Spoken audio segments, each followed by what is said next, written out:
Well, good evening. I'm Aeson Knight, and welcome to the Psychic Coffee Shop. And of course, tonight we got us joining is Judi Miller with her new book, Perfect. Um, Techie Joe will be along in a minute. He's running late like normal, but that's okay. So, tell us about your journey to becoming an author.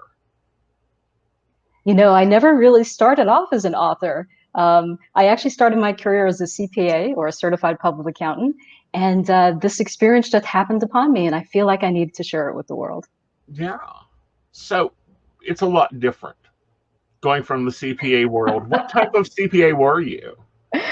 Basically, I was a CPA in public accounting, and then I went into finance for a healthcare company for 20 years. Oh, goodness. So, you got to see a lot of growth there. Absolutely. It's been a fun ride. Yeah. I always have fun with CPAs because they last about 2 years for me, and I start out with a list of these are actual business expenses. Well, you know, they do say creative accountants go to jail, so Yeah, but 50 pounds of salt, they're looking at me like, how's that a business expense? Come to one of my rituals, you'll see why we use 50 pounds in a year. oh, now this sounds interesting. Sharon. So tell us about the book, darling. Sure. So before I jump into the book, I'd like to ask you and your listeners a couple of questions, if that's okay. Oh, most definitely. I see we have an addition. Yeah. Hello, sorry I'm running late. Hi. So have you ever felt different, like you didn't belong? Continuously. Or maybe you felt incomplete, always searching for someone or something to make you feel whole? Oh, yeah. Or if you were like me, maybe you felt unworthy, always having to prove yourself over and over again. Up until Now, Brene Brown. she's written a lot of great books, but the reason I ask you these questions and I ask your listeners these questions is because these feelings have literally plagued me for most of my life. But I found a way to let them go, really experience true freedom and happiness. And that's really the reason why I wrote Perfect. So you asked me what the book was about. So people ask me what the book is about, and I say it's about love, forgiveness, and transformation. But what does forgiveness actually mean? So there are so many different definitions of forgiveness, but for me, it's really simple. It's to forego or to let go of. So painful and unwanted events happen to all of us, but we could either experience it once, or we could play it over and over again, hundreds, even thousands of times, until literally it becomes stuck in our bodies. And forgiveness is about letting go of those stories and those pains so we could literally just move forward and experience freedom and happiness. So can I jump into the story now? Yeah. Okay, sure. So like many of you, I had fears as a child. I was afraid of drowning, and I was terrified of the dark. And you might know what that terror feels like when somebody jumps out in front of you and your heart begins to race and your senses are on full alert. I think for most people, those sensations really just last a couple of seconds. But for some people like myself, it could literally last for hours. So as a child, night after night, I could literally sense and feel different energies all around me. And I didn't know if they were there to help me or to harm me. I would literally crawl into bed every night and pull the covers over my head, and I would recite the Lord's Prayer over and over again, begging for these spirits to go away until literally I would just fall asleep exhausted. And this was my ritual night after night. And I mentioned that I started my career as a CPA. So, you know, in my 20s, I still had these fears, and I was going to work during the day, and at night I was crawling back into bed and terrified of what I couldn't explain. And then I got married and had kids. And in the exhaustion of commuting 3 hours a day for work, working 40 to 50 hours a week, everything stopped. Mm-hmm. But then my kids grew up, and the house became silent. And in that silence, everything returned. The spirits, the energies, the subtle whispers. You know, people ask me, what does it feel like? It feels like if somebody's literally standing behind me, or if there's someone looking at me from across the room. I would wake up petrified at night, clutching at my husband, and soon we both began to lose sleep. So, Aeson, around this time, I started to bleed uncontrollably month after month, and I went to see my doctor, and she said that I needed a hysterectomy. And, you know, I'd worked in the healthcare industry, so modern medicine was something I totally trusted, but I was terrified of this, and it felt like the same terror that I felt at night and the same terror that returned to me as an adult. So a friend of mine suggested that I read a book called Light Emerging. I don't know if you've heard of the book. It's by Barbara Brennan. Barbara was a former NASA physicist, and she studied the human energy field. And based on what she learned, she was actually able to heal people with her hands. So here I was, days before my surgery, still not sure whether or not I wanted to go through it. And I found myself Googling healers near me. And as I sat across from my healer for that very first time, I literally heard the click of a lock, like everything was locking into place. And at the time, I didn't know the role that my healer would play in my family's history, but she helped me heal from my surgery. And then in the following months, she helped me explore the fears that I had, especially the fear of the dark. We looked at, was there anything from my childhood experiences that might have triggered it, but nothing came to light? So we started to look at past lives. Was there anything from past life that could potentially have carried forward into this lifetime? Cell memory. Yeah, and she introduced me to some amazing people. She introduced me to the work of Dr. Brian Weiss, Dr. Michael Newton, Dolores Cannon. Mm-hmm. And then we also started talking about our DNA. There are certain things that we inherit from our parents, like the color of our hair, the color of our eyes, the shape of our nose, other physical characteristics. And the science of epigenetics says that not only do we inherit physical characteristics from our parents, but we could actually inherit the trauma and the pain that they went through. Mm-hmm. So the way that the book unfolds is that the terror that I felt at night wasn't actually my own. It was actually from somebody who went before me. And the very person that I trusted to heal me actually had a past life connection to my family related to that trauma and that pain. Mm-hmm. And in that moment of revelation, I could have felt fear, anger, betrayal, but all I felt was love and the perfection of the universe. And that's where the name Perfect came from. Cool.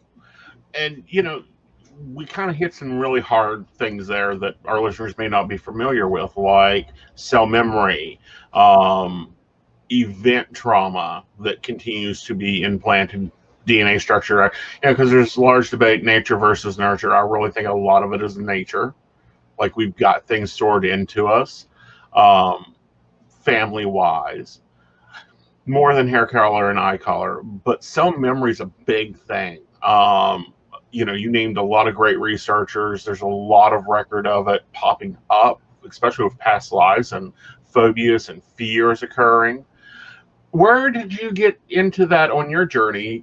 How did you take that when they started talking about, well, you may be something from a past life hitting you? Well, after doing all this research and working with my healer, nothing came to light. So it was interesting. We were talking about cellular memory, Mm-hmm. et cetera. So epigenetics, they've done so many different studies about Holocaust victims where they've actually passed down that trauma to their children. Mm-hmm. And there was a study that was done not too long ago about mice. They would expose the mice to the smell of cherry blossoms, and then they would gently zap the mice on their feet, for your animal lovers out there. And soon the mice began to be triggered. Whenever they smelled the cherry blossoms, they had this pain and this trauma. But what was really interesting is that the mice's children and their grandchildren was triggered by the smell of cherry blossoms. They would feel the same fear and trauma in their bodies, even though they'd never been shocked and they've never been exposed to the father that was shocked. Right. And, I think, we right now need to be looking at that because there's a lot of trauma there. A lot of past traumas that are still being repeated and repeated and repeated. We're seeing so much of history being repeated and repeated. Mm-hmm. So who's this book for? And I want more than everyone, because everyone should read the book. So, Aeson, because you were talking about trauma, can I just mention one other thing before we jump into who the book is for? One of the things that I found out and I thought was amazing is that every female baby is born with 2 to 3 million of their reproductive eggs at birth. Mm-hmm. So the majority of the eggs that they have when they're born.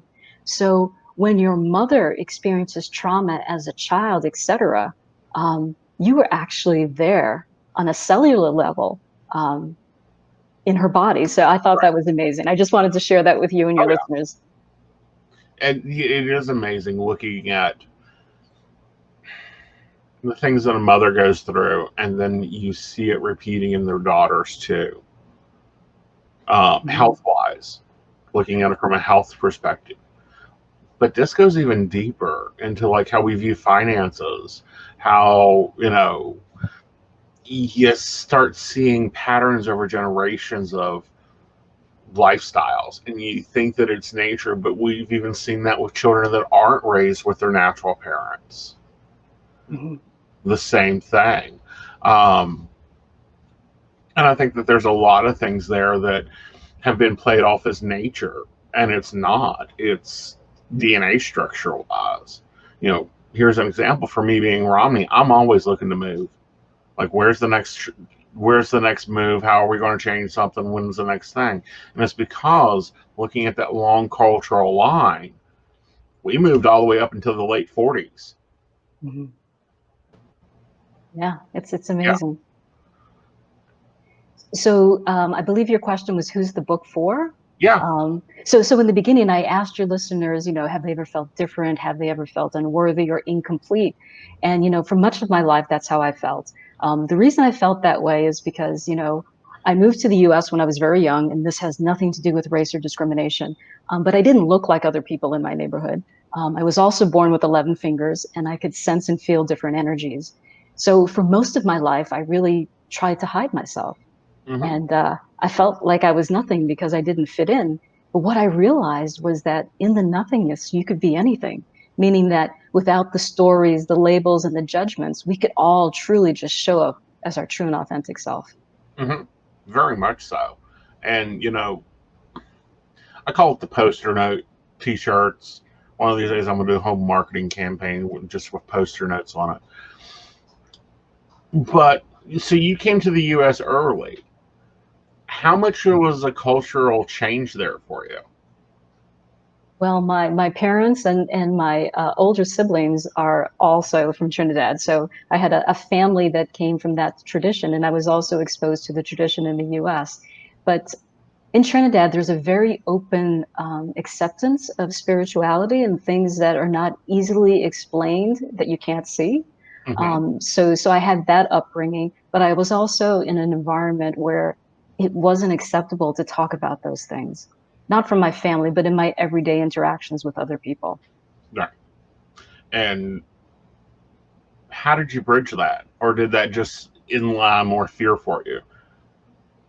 That's a great point. It really elicited more fear. I truly felt like I had to hide myself from the world, that it wasn't safe to be who I was. Mm-hmm.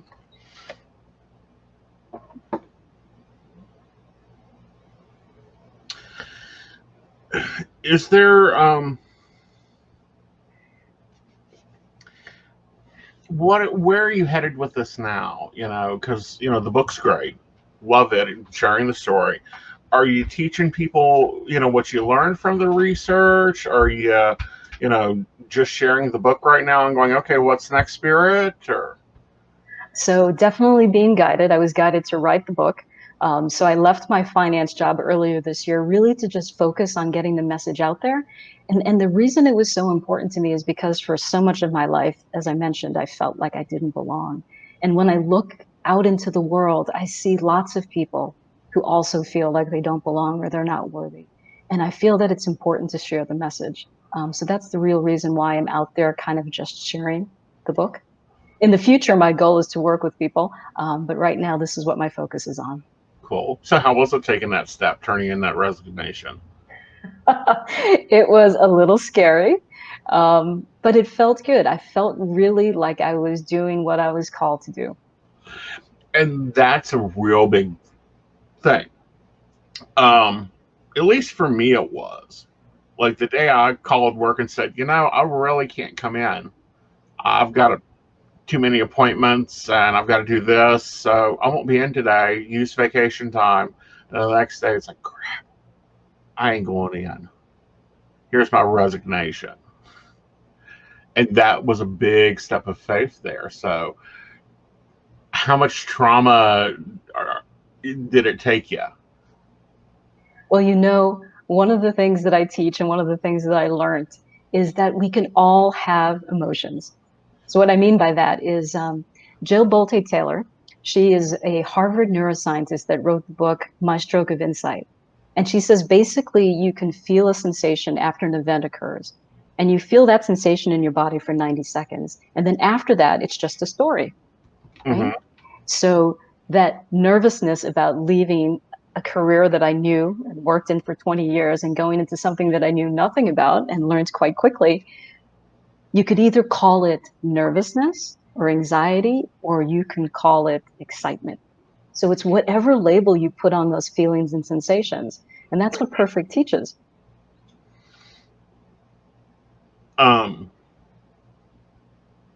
Where did you start at? In terms of writing? So after the events happened, I just started literally, it felt like I was channeling the writing. I just kept writing and writing and writing, and none of it made any sense logically. It was all over the place. So I really needed to use that accounting and that finance brain to kind of organize it in a fashion that would really get people interested in reading the story. And one of the things I found interesting was I recently heard that most people only read the first 19 pages of a book. So the way that Perfect is actually written, most of it is written like a novel. And I wanted people to be so engaged in the experience and figure out and find out what happened at the end. So it's written purposely like that, to really get people enticed and to read it towards to the full end. Right. And it's broken into 3 different paths, which I thought was interesting. Right. So most of it is written like a novel. Because I really felt that by having the readers participate in the experience, their perspective changes. So once your perspective changes, everything changes, your life changes. You can no longer look at life the same way. So that was the purpose of the novel section. And then there are, just a handful of pages called reflections, and they really talk about the different lessons that came out of the experience and how people could actually integrate it into their own life. And then there are some very simple exercises to really embody the teachings. And the reason I made them simple was on purpose, because I know, and I've been there, we're all so busy and life gets to be hectic. So I purposely made them simple.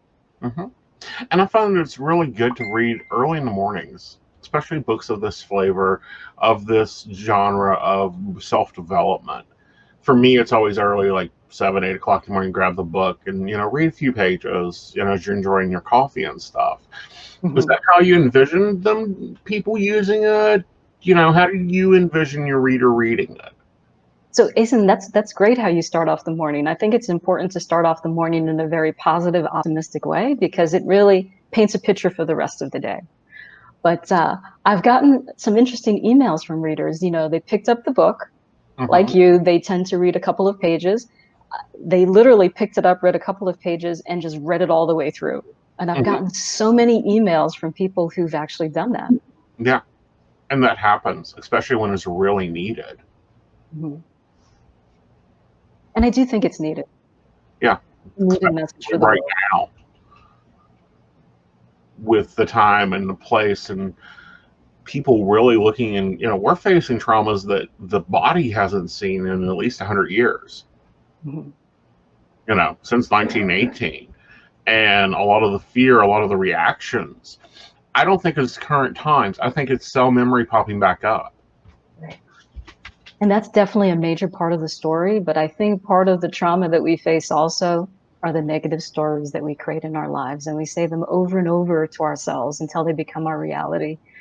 So I think a lot of the pain that we have is the stories that we carry about ourselves, either our interpretations of things people might have said to us or how we've interpreted things. So I think that's also part of the pain that we experience. So you had talked about the happiness set point, and can you go into that a little bit, and can we change it? Oh, that's a great question. So, a happiness set point. So the foreword to my book was written by Marcy Shimoff. She's the New York Times bestselling author of Happy for No Reason. And she coined this word, happiness set point. But basically what it is, it's our genetic and learned tendency to basically hover around a certain level of happiness. So for example, when you're not dieting, you get on a scale and you tend to be in that 5 to 10 pound range. That's what the happiness set point is. But basically the research shows that 50% of our happiness set point is genetic. 10% is our circumstances, like our job, our marital status, our level of wealth, and 40% is actually our thoughts and our stories and our feelings. And what's even more interesting is that we have 60,000 thoughts a day. That's a lot of thoughts. 95% of them are the same ones we had yesterday, and 80% of them are negative.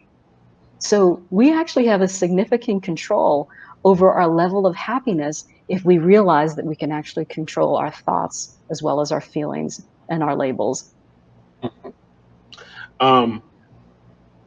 Looking at that, how do you reset that? How do you go in and work on taking that 80% down? That's a fabulous question. I get stuck in my rut, or I like to say it's like a record player and you keep playing the same story over and over again. And it's very difficult to get out of that rut. We just become creatures of habit. So there's different ways to interrupt the story or the pattern. Some of them you might heard. So as soon as you have a negative thought, you can say, cancel Claire. Some people put rubber bands on their wrist and they snap it so they get it out of their thought and into their body. But one that I love, I actually learned from Tony Robbins many, many years ago. And I just call it zany, crazy thing. So when you get so absorbed in a conversation or an argument with someone, so say, for example, you're arguing with each other and you just want to prove your point. Sometimes you get to the point where you don't even remember what you're arguing about, but you know you have to be right. So what my husband and I do, we came up with this zany, crazy thing. Whenever we're in that situation, we literally just reach over, whoever remembers first, and grabs the other person's nose. So in the process of grabbing the other person's nose, you totally forget what you're arguing about. You start laughing. You can't even remember. You've totally disrupted the pattern. So I encourage people, when they know that they have a certain negative pattern, come up with something crazy and absurd that just makes you laugh. It just disrupts it. Well, what I find interesting, and you touch about it a little bit in your book too, is when we get to that point of homogeny, and then we start going into, okay, what's next? Where's the shoe falling? Where's the breakup, the divorce, the whatever? The trauma starts going. It's we start hearing what I call the Jaws movie soundtrack. How do you look at it and changing that? So I think one of the things that's really important is when you get into that cycle, to not start the story. So before we talked about how do you disrupt the story, I think one of the most important things is to not start the story. So as I mentioned before, with Jill Bolte Taylor's book, it takes us 90 seconds to truly feel an emotion. But after that, it's up to us. So I really think that all emotions fall into two categories, either love or fear. And fear is really just a negative contracted story. It could be either we're regretting the past, we're afraid of what's going to happen in the future. And when we drop the fear, all that's left is love. So when we come from a place of love, we can let go of those negative stories. And just to take it a little further, well, how do you come from a place of love? Things like feeling love, compassion, forgiveness, are all different forms of love. And when we express it that way, we can start to let go of those stories. You say we all create stories, and that becomes our viewpoint, our identity, and all that. How do we recreate them? So you could choose a more empowering one. One of the things that I love, it's also in the foreword to the book. Angeles Arian is a cultural anthropologist. And she said that it's important to share your story with loving and supportive people, but no more than 3 times, right? So if you share it with them more than 3 times or keep saying the same thing over and over again, it becomes stuck. It becomes our identity. So what they do in these indigenous cultures is when you repeat it more than 3 times, they literally take you over a cliff and dangle you over the cliff until you're willing to let go of the story and see the wisdom in the experience that you had. So you can visualize things like that. I know that's helped me. There's a lot of cliffs in West Virginia. I know. I was just having a whole thought process. This is way better than like Brene Brown's. So the narrative I'm telling myself, which is usually our check-in with each other, is kind of starting that conversation. I'd much rather dangle you over a cliff. That'd be great. I want to see a picture of that. Oh, absolutely. Yeah. And it would be gorgeous because we're right here next to the gorge. So it would be gorgeous. As long as you have a camera. Well, yeah. And no letting go. Yeah. What's your greatest superpower? What's our greatest superpower? Stephen Covey wrote 7 Habits of Highly Effective People. And I Mhm. read this probably 20 years ago, but it stuck with me. He said, between stimulus and response is our greatest power. It's our power to choose. And the way that I understand it is, between stimulus response, there's a gap. And in that gap, we get to decide. We Mhm. get to decide how to react. We could react from a very loving or very fearful way. So I think our greatest superpower is our ability to choose and our ability to decide.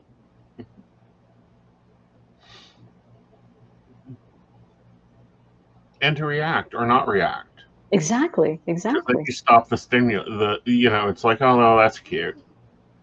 You let it brush by. Hmm. You know. But it's interesting. It's usually when you have a charge in your body about something is Hmm. when you can't let it brush by.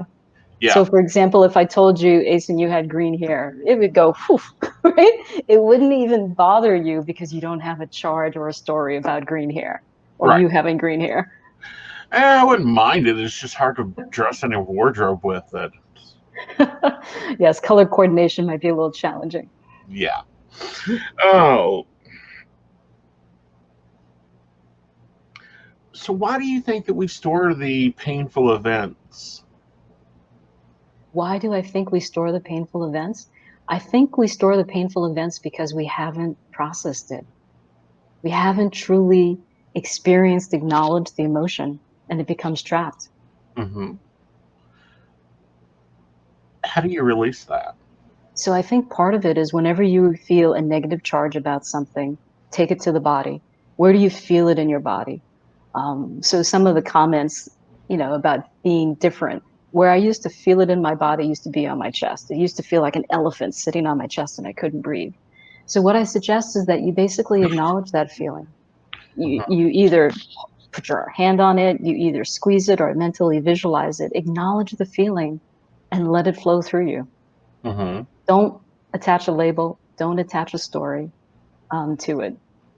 I have a great example of, I just heard this. Shelley Lufko mentioned it. So we all have different stories or perceptions, right?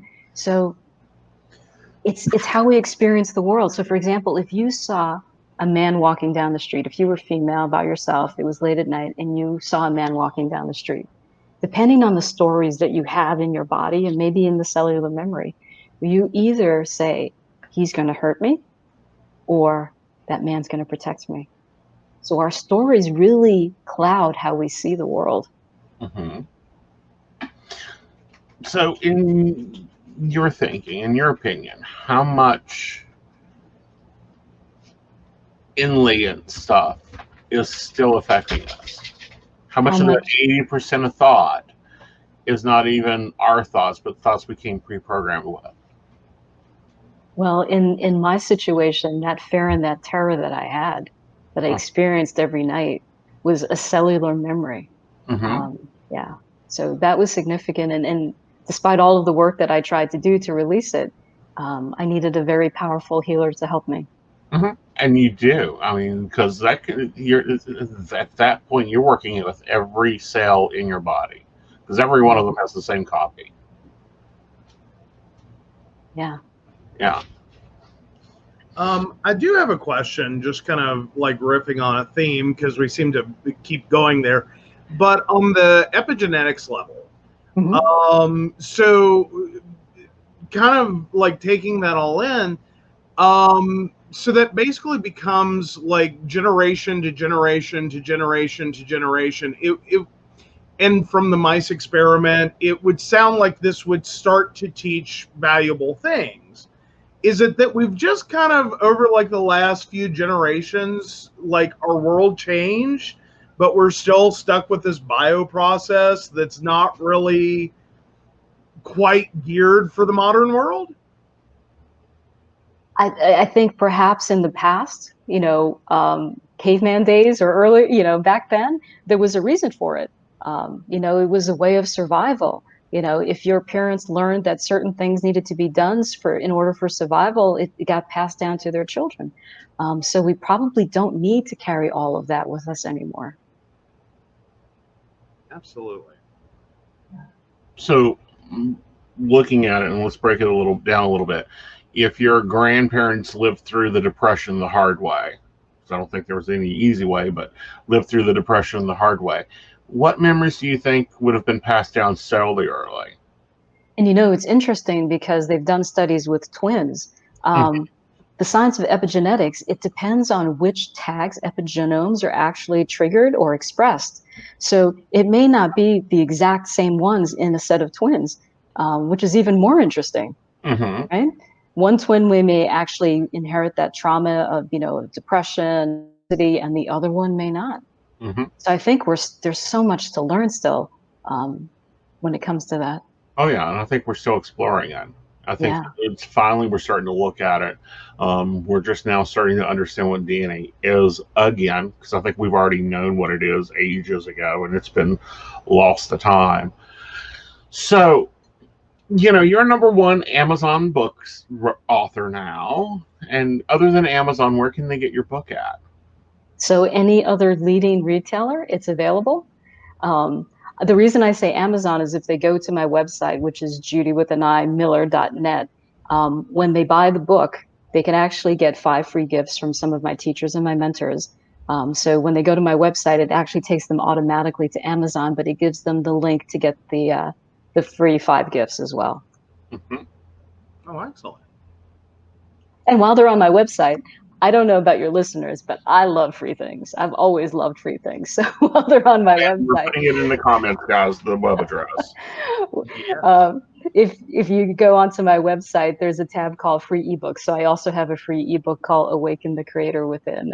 So that's free as well. Cool. So tell us about that book, because we've talked about Perfect, and it's a great book. Get out there, read it, put it into action, break some patterns that I get fuss about all the time. What about Awakening the Creator? So Awaken the Creator Within is mostly, it's very short. It's about 20, 25 pages. And it's mostly different exercises because we are all energy. We're energetic beings. Everything in the world is energy, just vibrating at different frequencies. The table is made of energy. Our body, our thoughts are made of energy. So it's just different exercises to control our energy.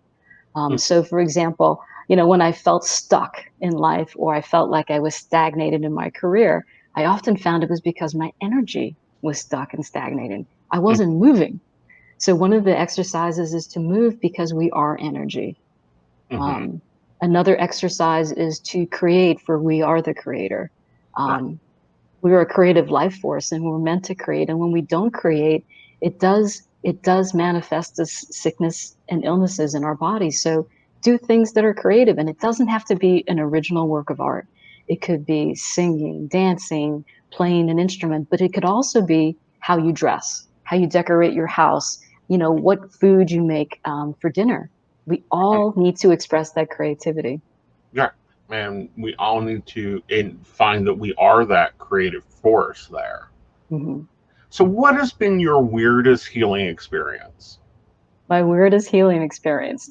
So I didn't go into it in detail, but I worked with the healer to help me heal this fear, right?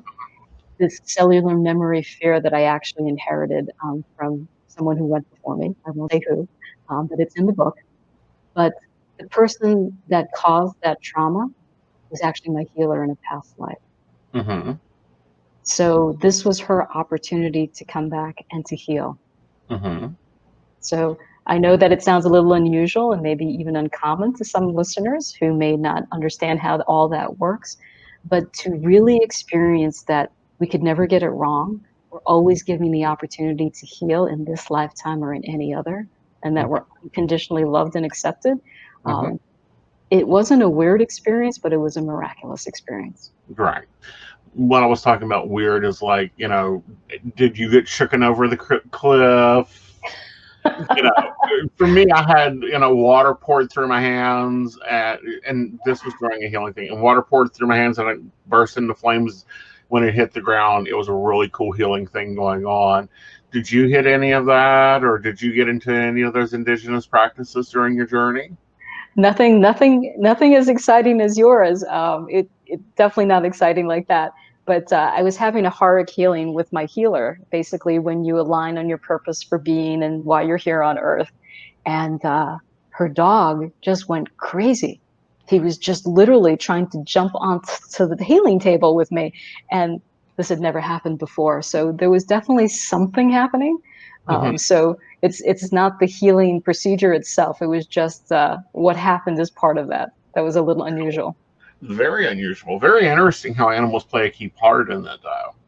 Yeah, I think animals have, high sensory perception. They know what's going on.